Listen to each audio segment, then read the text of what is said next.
Well, hey there, everybody. Rhonda Boyle here with rhondaboyle.com, and I am delighted to talk to you today about 7 ways to grow and develop your StrengthsFinder talent theme of adaptability. So let me give you a little trivia first. The adaptability talent is in the nurturing or relationship building quadrant, and nearly 17% of people who have taken the assessment have adaptability in their top 5 talent themes. So that's over 16.5 million people at the time of this recording, only 17%. So there you go. So here are the 7 ways to grow and develop your adaptability talent. Number 1, notice the resistance. So if you're high in adaptability, you have a knack for being bendable and flexible during times of change. You actually lead others through change and through resistance by just rolling with it. Okay, and so that's just what you're really good at. So when you notice others who are resistant, that's noticing the resistant, nudging them along can really prove valuable to your whole team and the situation that you're in. So be sure to notice what is resisting change. Okay. Number 2, share the journey. Others who are not high in adaptability actually will be encouraged. You can actually encourage them into change. You have the ability to live in the moment and to share with them how to accept what's here and now. And some people just can't do that, right? You know them, and that's what you're here for, is to encourage them to move forward.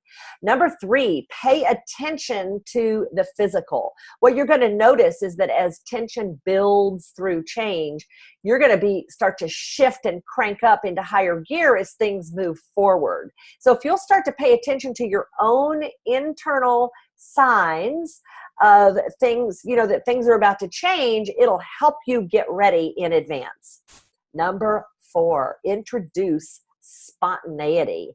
You are the one who deep down loves variety and change and spontaneity. So pay attention to the subtle or the sudden subtle changes that go with change, and add the fun and the gusto when you can, because that's what you're able to do, and that helps others. Again, notice that I keep talking about how you're able to move others, because that's what you do. That's why it's in the relationship building domain. You're going to help others move along quickly just because you make quick judgments, and you can add a little fun and spontaneity in that if you can. Sometimes you can't, right? Tip number 5, commit to time frames. Now, I admit it, or you need to admit it. I admit it too, because I have adaptability high. We can be tough to pin down. It's tough to get you scheduled on the calendar, because you have this overriding sense that things are about to change just any minute. And so you don't want to make a commitment that you cannot keep. However, what I'm going to suggest is that you commit to time frames. So for example, if you have a potential dinner engagement, you let them know that you'll be there between 6 and 6:45, not to wait on you, but that gives you that cushion that you need, because hard and fast times are difficult for you. And so letting people know, it gives you a slight buffer. So when you're scheduling your calendar, you can even say to your client, I will be there between 2:15 and 3. That gives you the time enough to bend and flex, right? Number 6, use ink and pencil in your calendar. You are reluctant to use ink because it feels like commitment, and it feels burdensome to you. So I totally get that. However, there are times when you need to use ink, and you can create anchors for yourself, anchors that you can move through the day. So you might always have on your schedule a 9 a.m. appointment, always have an 11:30, always have a 2 p.m., and so on. And then build the rest of your life around these semi-permanent anchor appointments, okay? And then use your pencil for everything else. Now, number 7, timers are your friends. So use the timer on your phone to remind you of upcoming appointments. You get so into going with the flow that you may like not pay attention to time, and that can be a problem, right? So using a timer can jolt you back into knowing and being present with what you have coming up on your calendar. All right. And if you don't have anything on your phone, you don't have access to a phone, try an old-fashioned egg timer. There you go.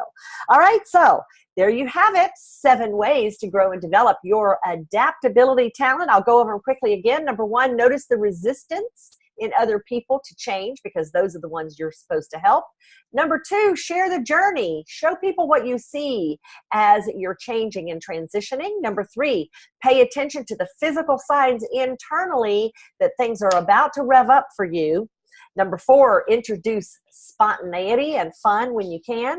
Number 5, commit to time frames, giving yourself that little flex. Number 6, use pencil and ink in your calendar. And number 7, remember that timers are your friends. So there you have it, 7 ways to grow and develop your adaptability talent into a strength. Thanks for joining me. Rhonda Boyle here. We'll see you soon. Bye-bye.